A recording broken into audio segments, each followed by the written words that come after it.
You're standing in the shower, and suddenly, you're not. You're somewhere else.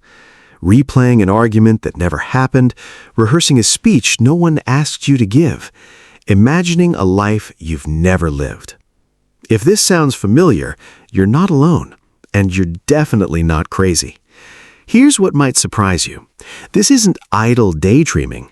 Researchers at the University of Waterloo, led by psychologist Daniela Gasparoni, describe an experience called maladaptive daydreaming, where vivid, immersive fantasy becomes a primary way the mind copes with reality.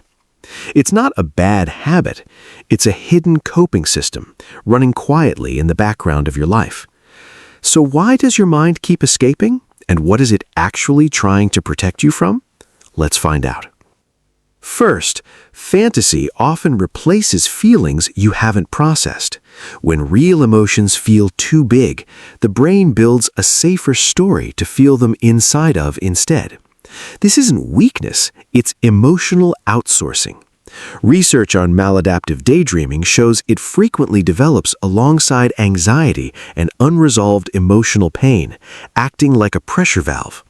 The impact is a strange loop, temporary relief followed by a return to the same unresolved feeling. Microsolution. Next time you catch yourself drifting, pause and name the emotion underneath it. Just naming it starts to loosen its grip. Second, imagined scenarios often give you control that real life doesn't.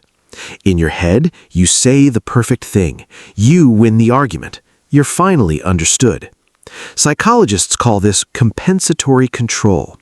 Studies on fantasy and self-regulation show people turn to imagined mastery most when they feel powerless in real situations.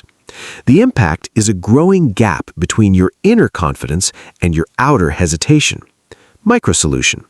Today, take one small real action you've only imagined taking. Send the message. Ask the question. Let reality catch up to your mind.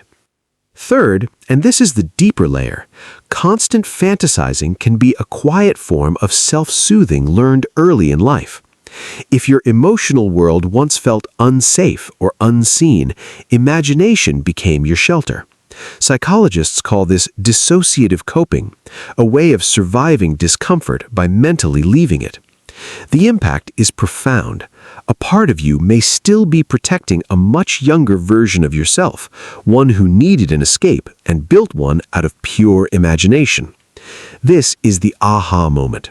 Your daydreaming isn't a flaw, it's evidence of how resourceful you once had to be. But what protected you then may be limiting you now, quietly pulling you out of relationships, opportunities, and the present moment. Microsolution. This week, when you notice yourself drifting, gently ask, "What am I avoiding right now?" Then stay with the answer, just for 60 seconds, before returning to reality. That's the hidden truth. Your imagination isn't broken, it's loyal. It's still trying to protect you, using an old strategy your present life may no longer need. You don't need to silence your imagination, you need to teach it that reality is safe enough to stay in. If this helped you understand your own mind a little bit better, send it to someone who disappears into their thoughts more than they'd like to admit. And if you want more science-backed insight into the hidden patterns shaping your behavior, hit subscribe. New videos drop every week, helping you understand yourself with more clarity and compassion. Until next time, come back to the moment. Real life is worth staying for.